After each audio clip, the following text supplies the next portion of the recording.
viewers, welcome back with me Cema. Hari ini Cema nggak sendiri nih viewers, karena Cema udah ditemenin sama penyanyi muda cantik Indonesia nih. Ada Gita Lia. Halo.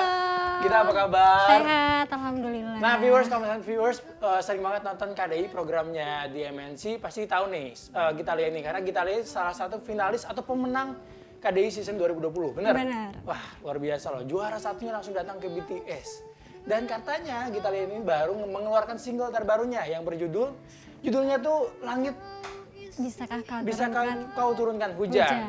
Kayak liriknya tuh apa ya? Judulnya tuh kayak familiar banget didengar. Familiar ya? Bener ya? Benar. Kamu tuh terinspirasi dari mana? Sampai belepotan gimana ceritanya? Terinspirasi dari hujan.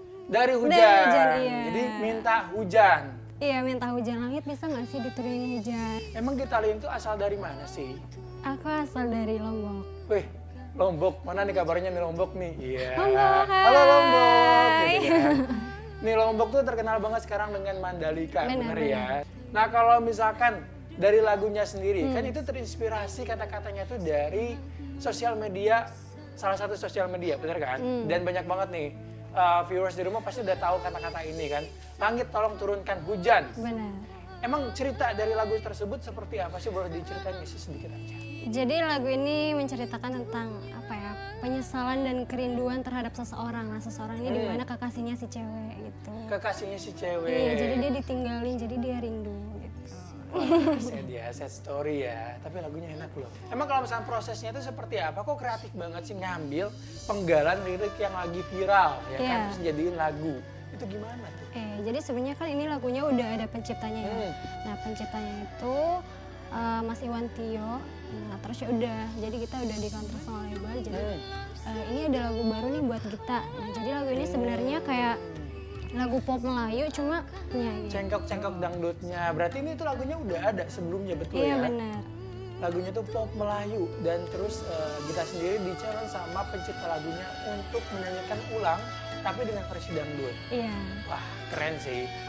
Kita boleh nggak sih diceritain proses rekamannya di mana dan bagaimana sih prosesnya? Karena kan Boleh dong. pasti seru banget. Karena lagu yang lama terus dinyanyikan ulang sama gitu.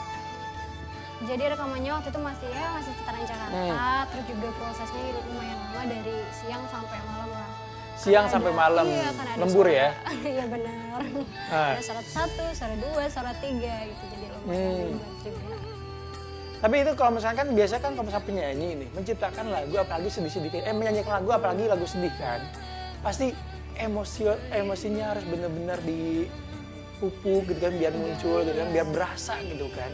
Itu gimana tuh cara Gita biar penyampaian pesannya tuh sampai ke pendengar?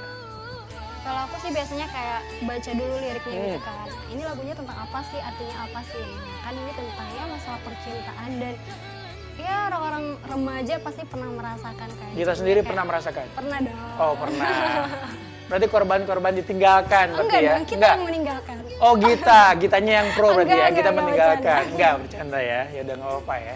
Cema denger-denger nih kalau misalnya si lagu ini tuh salah satu soundtrack dari series. Iya, Betul? web series benar. Itu series apa sih? Ya, series lagunya kita. Series, Jadi benar-benar kayak single ini ya udah web series itu kayak khusus buat singlenya kita gitu. Keren loh. Jadi selain membuat video klip tapi dibuat juga seriesnya. Iya. Biar penonton di rumah juga tahu ya, merasakan bagaimana ceritanya, perjalanannya lebih jauh lagi. Keren loh. Emang dari awal sih kayak ada rencananya. Jadi kita benar-benar kayak pengen maksimal. Ini kita mau buat single nih. Jadi gimana biar single ini benar-benar kayak ya udah peminatnya tuh banyak. Terus yang ngedengerinnya juga bisa kayak merasakan, oh mereka tahu loh ini jalurnya, ini ceritanya. Kenapa sih bisa sampai tercipta lagu itu gitu. Nah, itu kalau misalnya Gita sendiri ikut main di seriesnya? Ikut ya. Emang ada rencana pengen terjun ke dunia acting? Pengen dong. Pengen Siapa sih yang nggak pengen kan? Biar gak stuck di penyanyi dong. Ngomong-ngomong KDI, Cewek pengen tahu dong ceritain proses sedikit selama dari perjalanan kita di KDI pertama kalinya sampai di titik sekarang. Lika-likunya ya banyak banget ya yang namanya kita kompetisi, apalagi kayak banyak saingannya, kan banyak teman-teman juga. Nah terus kayak dari awal harus kayak audisi online dulu lah, ke Jakarta dulu, nanti dari Jakarta. Waktu itu jadi kita ikut audisi online, terus dapat telepon dari manajemennya, udah nih kita ke Jakarta, ya udah bener ke Jakarta. Waktu itu kita 60 orang ke Jakarta dan itu ada judging artis lagi. Judging artis itu terpilih dari 60 menjadi 20 yang masuk TV. Udah dari 20 besar, udah langsung kompetisi selama 4 bulan di asrama gitu. Kompetisi selama 4 bulan di asrama, iya. berarti nggak pulang-pulang dan nggak kemana-mana ya? Iya bener-bener bener. latihan dan jadilah juara satu. Emang ini kita sendiri genrenya lebih kemana sih, dangdut atau pop? Sebenarnya kita tuh belajar dangdut itu mulai dari SMA, bahkan bisa dibilang kayak ya kelas 3 SMA lah. Yang orang-orang kan biasanya tuh ditanya nih, kamu belajar nyanyi dari umur berapa? Dari masih kecil atau dari SD? Nah kita sama sekali kayak ya dari SMA, karena waktu itu sebenarnya ceritanya kita pengen kuliah tapi nggak diizinin sama orang tua gitu, sama bapak, karena kita anak paling kecil, terus cewek sendiri, terus ya bapak aku orangnya agak posesif lah ya, jadi kamu punya bakat nyanyi gitu, kamu kembangin aja di sana pasti bakalan lebih cepat sukses.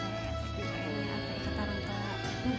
Kalau misalkan inget pertama kali belajar dangdut, berarti pas zaman SMA, dengan kelas 3. Iya. Pasti ingat gak sih lagu pertama yang kali dibawakan ketika kita belajar dangdut ini? Dulu pertama kali kita belajar lagu apa ya, lagu Melayu kayaknya lagu Zapin. Zapin, Iya. boleh kasih dinding. Awal mula kesuksesan kita itu di KDI, juara 1. Iya. Emang sering banget ikutan lomba sebelumnya? Enggak, jadi kita tuh di daerah kayak benar-benar nggak pernah ikut lomba, nggak pernah nyanyi-nyanyi misalnya di hajatan kan kalau biasanya orang-orang. Terus kita juga kayak nyanyi palingan nyanyi pop dan di rumah. Jadi ketika bapak aku kayak ya udah kamu belajar nyanyi nih tapi belajar nyanyi dangdut ya karena peluangnya kayaknya lebih besar di sana. Udah aku ngikut, aku belajar. Kalau kayak dulu kan masih ada kaset DVD, jadi aku nonton. Aku liatin nih yang lomba-lomba siapa sih yang juara 1, 2, 3. Itu aku cari lagunya apa, improvnya kayak gimana, aku catet tiap hari, aku latihan dari pagi sampai siang, dari sore sampai mau maghrib itu setiap hari selama setahun. Gitu belajarnya setiap hari. Tapi ada coachnya nggak sih? Coachnya bapak aku. Wah bener ya, orang tua nggak pernah salah. Emang bener-bener berarti darah seninya tuh ngalir dari orang tuanya Gita ya?